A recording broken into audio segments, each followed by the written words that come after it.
Minecraft developers answered your questions about 1.20, and I'm here to tell you exactly what they said. Mojang did a live AMA on Reddit, which is just Ask Me Anything, and this is part 2 on what they told us about the next update. Now, there was well over 800 comments on the post, and I've picked out the most important ones. But of course, if you do have any more questions about the next Minecraft update, leave them in the comment section below and I'll answer them in another video. I love this series, so thank you all for the support. One of the biggest things outlined during this year's Minecraft live show is transparency. Mojang explained how they are learning from past mistakes and they are trying to communicate with the community on a more open level by listening to what us, the community, has to say. However, there is a huge flaw in this statement, as Minecraft's main source of feedback,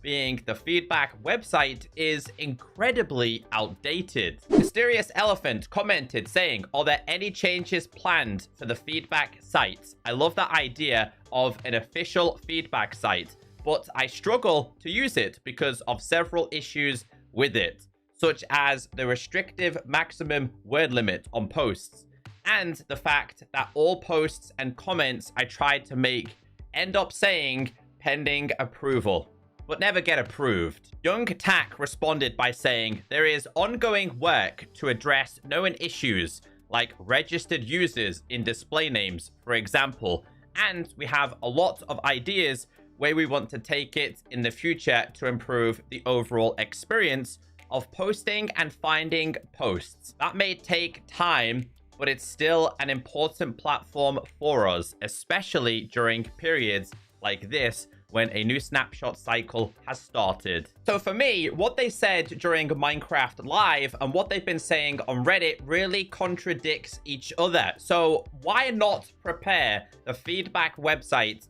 for the whole entire 1.20 update? You want feedback, but your own website is outdated. This is why there is a lot of frustration within the Minecraft community. Like, this website is that outdated that on the home page, it is still featuring caves and cliffs. There was no mention of the wild update, and there's certainly no mention of this 1.20 update. This causes a lot of friction between developers and community members. Now, with all of this being said, have you ever tried to leave feedback on the official Minecraft website? You know what's even more frustrating here? Both Minecraft Java Edition and Bedrock Edition have a link built in to their game to this feedback website, which apparently isn't very useful at this moment. Now, my take on this is I actually don't think that there is any developers that are strictly focusing on the feedback website. I don't think they have developers assigned to go through all the posts. So if the feedback website isn't where you can leave feedback, how on earth do we give suggestions for the 1.20 update? This was a question asked constantly in my previous episode. Cyber commented, "To that end, what are the channels of communication that Mojang will be listening to get constructive feedback? The loud minority problem on many social media platforms shouldn't be the primary source for opinion forming." Young Tack responded saying, "For vanilla Minecraft, our main channels for feedback right now are Reddit, the feedback site, and the official Minecraft Discord server. There are also surveys that go out sometimes, and we are looking into how we can use those more frequently to encourage feedback from a wider group of players who aren't as active in those communities." Minecraft has millions upon millions of players, and I can guarantee you there are more millions of Minecraft players that don't have social media or Reddit or Discord than do. So using Discord and using Reddit as sources to get feedback, yeah, it helps, but this is just a minority of the Minecraft community. This is why they need to put more investment in the official Minecraft feedback website, where every single Minecraft player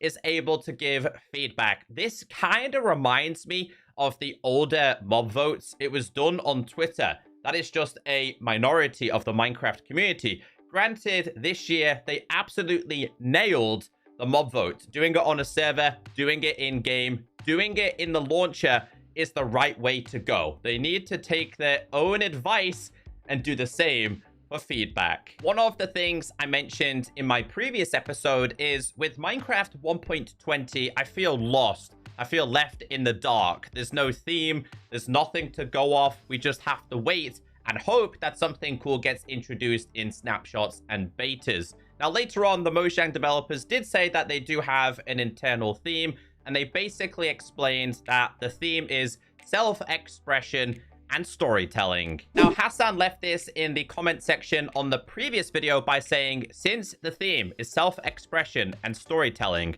I feel like they could fit in archaeology, since it does enable creativity with the pots and fits as storytelling.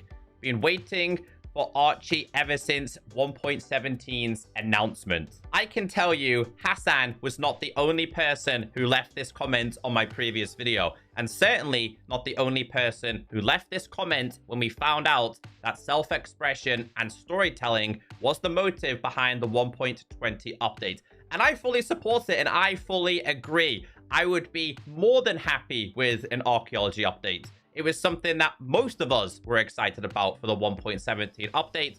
And then Mojang have a habit of saying, oh yeah, it's just going back into the ideas folder. Possibly could be introduced in the future.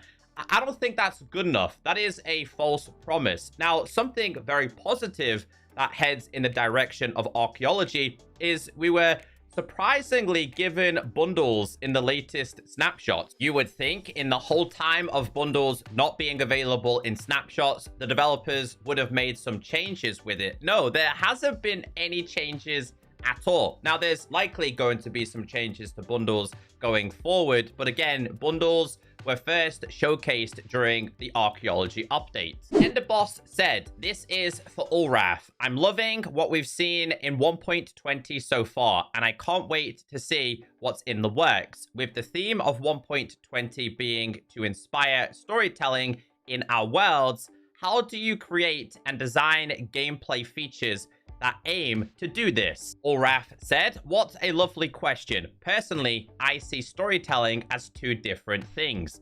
Number one, tools to enable players to tell their own stories. These are things like signs, books, name tags, etc. Number two, things in the world that inspire players to tell stories. These are things like villages, mysterious structures, and interesting mob interactions.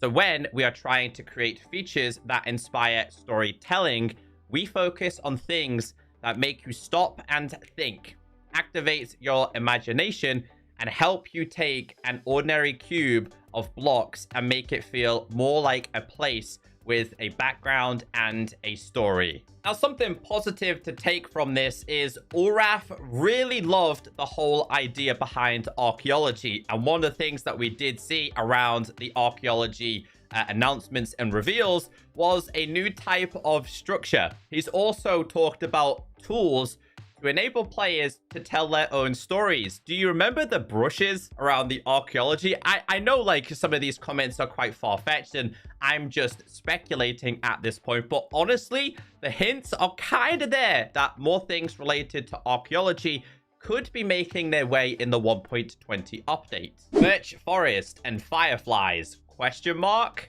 The biggest disappointment with the Wild update is we didn't get Birch Forest changes, we didn't get the Fireflies, but I'm gonna let you in on a secret. Birch Forest changes and Fireflies are coming in the future, but I can tell you they're not coming in the 1.20 update.